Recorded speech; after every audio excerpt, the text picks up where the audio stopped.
And there seems to be a pretty good news story for the environment today that the government seems to have achieved. Deforestation within the next ending deforestation within the next 9 years. George Eustice, is this achievable? Yes, it is. And there was a similar attempt in 2014 in New York to have a declaration of this sort.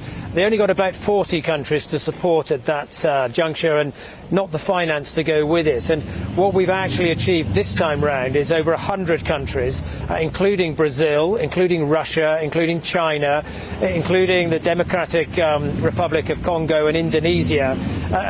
These 100 countries between them represent around 85% of the world's forests.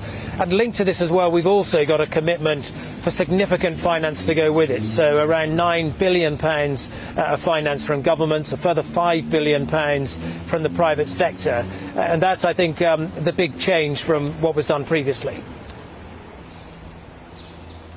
So that certainly does sound like it's a bit changed. I've seen the criticism on social media that similar deals were signed in 2014 in New York, and indeed in 2017 there was a UN strategic framework on deforestation. But this, you're saying, goes further because it brings in those other countries. I wonder, though, how many people know that deforestation has ended in the northern hemisphere? It's forests in terms of the temperate zones of the world have been growing, and indeed deforestation has been the lowest that it's been in 40 years in terms of the tropical regions of the world. Is this potentially an easier target than many people are describing? Well, it has moderated in some areas, but it's still been a challenge, obviously, in the Amazon in recent years, and in some of the forests as well, around Indonesia, for instance. So getting those countries to commit to this is a really important step forward.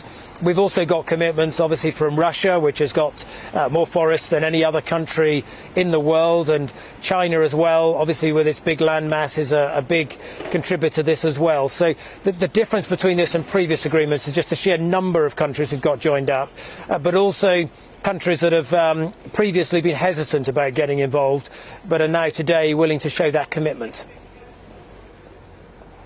No, certainly it does seem like a political win that particularly China, particularly Brazil, those big polluting countries have come on board. Whether they'll stick to those commitments, I suppose, is another question. But I do want to move on now to talk about something that potentially is closer to the hearts of the people of the United Kingdom, an issue that actually affects many, many people living in our country, and that's the dispute between Britain and France over fishing. France seems to have taken a step back from its threats. To what extent will they actually take the noise down completely at this meeting on Thursday when Lord Frost meets a counterpart in Paris? Well, look, we very much welcome the fact that France has stepped back from the threats that they made last Wednesday. Those threats to deliberately create border disruption and prevent UK vessels going into French ports would have been a breach of the agreement we've got with the European Union, and probably would have breached elements of EU law as well. So it's very welcome that they've stepped back from that.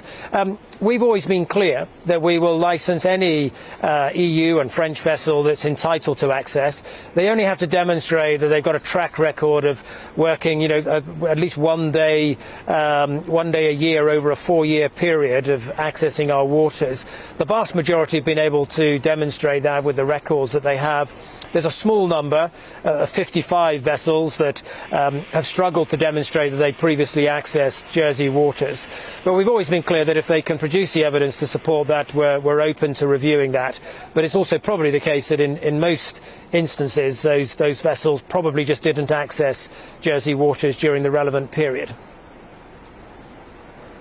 So it's your opinion that many French vessels are actually trying to cheat the system, trying to lie to gain access to waters that they've never previously had access to. And yet the UK seems to be now talking about negotiating with the French, potentially rumours of a bit of a tit for tat, giving some more licences than we were expecting to in return for some French support over Northern Ireland. Does that sound fair to you? Well, no, we will, implement what was agreed. So there's no new deal to be done.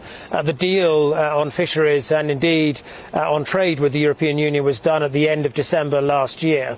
It's really now about implementing that. And so what we've always said throughout all of this is we've licensed about 1,700 vessels. That's 98% of those that applied. There's a small number that it appears don't have the track record of fishing, particularly in Jersey waters, so who aren't eligible for a licence under the terms of the agreement. But we obviously want to have good relations with France. If there is new evidence, we'll consider it. But we won't be departing from what was agreed last year. Although whilst Emmanuel Macron has certainly climbed down from his extraordinary threats and that midnight deadline last night, it sounds like he seems to be under the impression that the UK is going to be a little bit more liberal with licence granting than it has been up until this point. Is that your understanding of the situation? Well, look, there have been a few remaining issues that we've been working with the European Commission on, and the European Commission obviously leads on fisheries issues for France at the moment.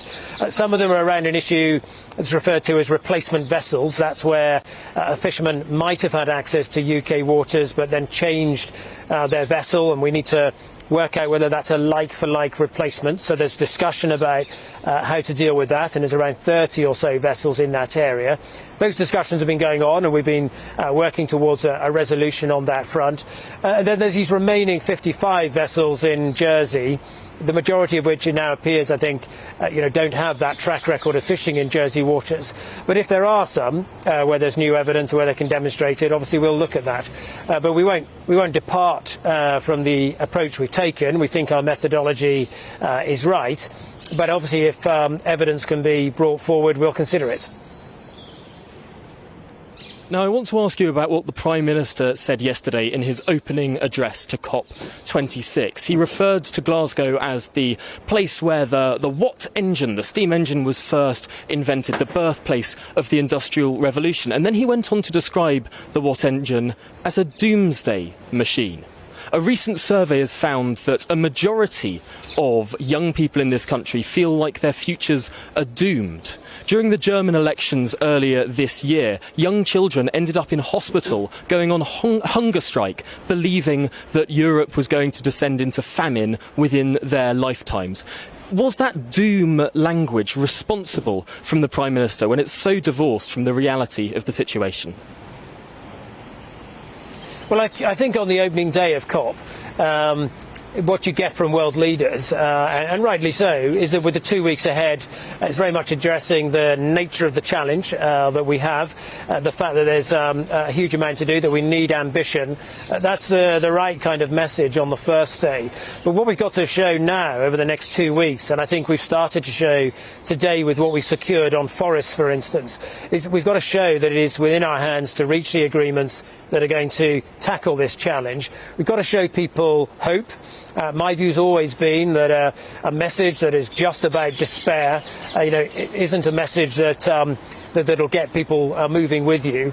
But it's why the Prime Minister's also obviously pointed to all of the steps that we're taking, our commitment to net zero, decarbonising our electricity supply, decarbonising transport, planting more trees, big ambition from the UK in all of these areas.